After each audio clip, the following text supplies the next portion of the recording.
కొంతమంది ఎన్ఆర్ఐస్కి ప్రజాస్వామిక స్ఫూర్తి అర్థము అవగాహన కాదు.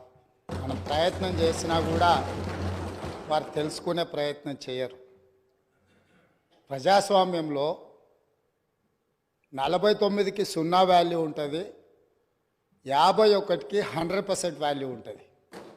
ఎందుకంటే 51% ఓట్లు, 51% నెంబర్ ఉన్న వాళ్ళు ప్రభుత్వాన్ని ఏర్పాటు చేస్తారు. 49% ఉన్నవాళ్ళు ప్రతిపక్షంగా కూర్చొని ప్రభుత్వం తీసుకునే పరిపాలనలో నిర్ణయాలను, శాసనాలను సహేతుకంగా విశ్లేషించి సలహాలు సూచనలు ఇస్తారు.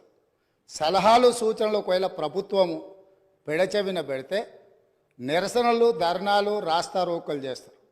అవసరమైతే ఆమరణ నిరాహార దీక్షలు చేసిన కూడా సందర్భాలు ఉన్నాయి.